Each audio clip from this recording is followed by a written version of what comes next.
ও সারা দিন সিগারেট খায়, রোজা ভাঙে, হালকা কিছু সিগারেট, হালকা কটা ভাত খেয়ে বলে যে রিক্সা চালাই, বলে যে মাঠে কাজ করি। লা হাওলা ওয়ালা কুওয়াতা ইল্লা বিল্লাহ। ও তুমি মুসলমান শুনো, সিয়াম এটা ফরজ প্রত্যেক মুসলমান নারী এবং পুরুষের জন্য। মহিলারা তাদের বিশেষ কিছু কারণে তারা রোজা থাকবে না, পরে আবার কাজা করে নিতে হবে, এ পূরণ করে দিতে হবে।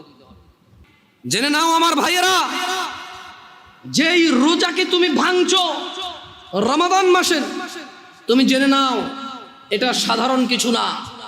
রাসূল সাল্লাল্লাহু আলাইহি সাল্লাম বলেছে, একটা রমজানের রোজা যে ভাঙলো ইচ্ছা করে কোনো কারণ ছাড়া, এই লোক রমজানের পরে লাগাতার না, থেমে থেমে না, লাগাতার একটার বদলে 2 মাস রোজা পালন করতে হবে। ভাবা যায় এটা কি? তুমি একটু ভাবো, রমজান মাসের একটা রোজা ভাঙলে রমজানের পরে একটার বদলে কাফারা হচ্ছে লাগাতার 2 মাস সিয়াম। এরপরে এটা গেল জরিমানা, এটা গেল কি? এটা গেল জরিমানা। এরপরেও তোমার মাপ চেয়ে নিতে হবে রোজা যে ভাঙছো বিনা কারণে।